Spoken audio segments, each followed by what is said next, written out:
Hello, hello, welcome to my kitchen.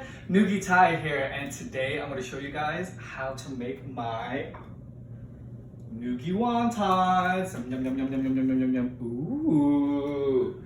So the kitchen is one of my favorite creative outlets. I love cooking. It allows me to zone out, but also be creative and make something super duper yummy. And wonton soup is one of my favorite comfort foods. So let's get to it. Come on close. So for the filling, we're gonna need some ground pork. This is just half a pound.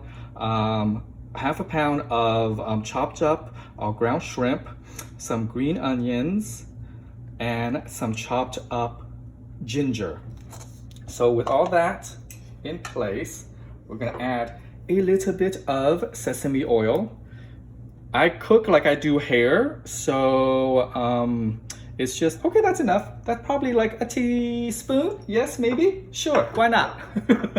And then some rice wine vinegar. Doesn't have to be any of these brands, up to you. And this is gonna be, a little bit more than the sesame oil. Yeah, that's about a tablespoon and a half. Yeah, yep.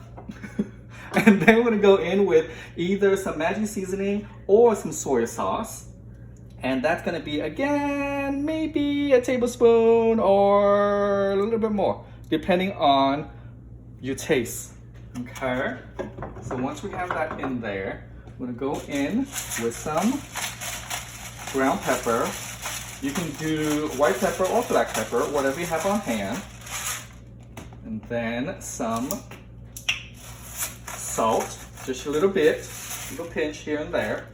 And once you have that all in here, we're just gonna mix and combine all the ingredients until it's well incorporated.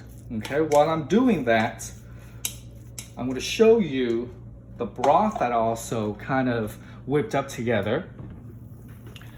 You can just use regular chicken broth, add a little bit of soy sauce in there with some scallions, just for flavor. But again, I like to be creative and then do a little smorgasbord of everything. This is chicken broth with a little tomato and carrot for sweetness, some scallions, the remains of the shrimp that I had deshelled, and some kind of pork ribs, just to add a well-balanced flavor to it.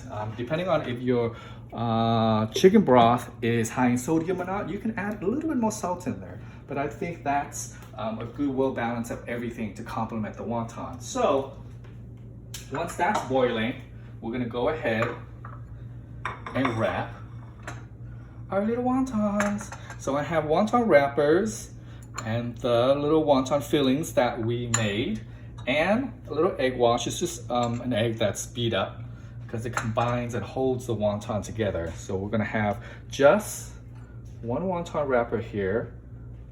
We're gonna go and kind of coat the edges so it sticks together, just like that. And then grab a little bit of our filling, just a little bit. Don't go overboard because it's a very small wrapper. And then I'm gonna go in and fold that up to the other corner so that it's a triangle. Yeah. Now it's a ravioli. Well, it's an Asian ravioli right now. You can kind of leave it as that if you want, or we can go in and go a little bit fancy. Just tap that little edge and then push in on the filling and then connect the corners together. Ooh, then you have a little cute little wontons. Cutesies. Okay? Very, very simple. It doesn't have to look so pretty because it's gonna cook and be delicious anyway. So I have boiling water separate from the broth. You can put it into the broth if you like, but I like to cook the wonton separate because real wonton wrappers has a lot of starch and flour on it, and it kind of dilutes your broth. So once it's at a boil, you're gonna take, depending on how much water you have, just dump a couple in, a couple at a time. And then once it comes up to a boil again and it floats up, let it kind of simmer for a couple of minutes till you see a little translucency in the wonton skin. Then you're gonna scoop it out, add your broth into your bowl with a little bok choy for some greenery, some green onions, a little cilantro, and then maybe just a little bit of minced ginger also too. There it is, one of my favorite treats, yummy on a cold day or a hot day. So I hope you guys enjoy it and will try it at home. Thank you for joining me in my kitchen. Hopefully this will inspire you to use your creative outlet and just have fun. Thanks you guys.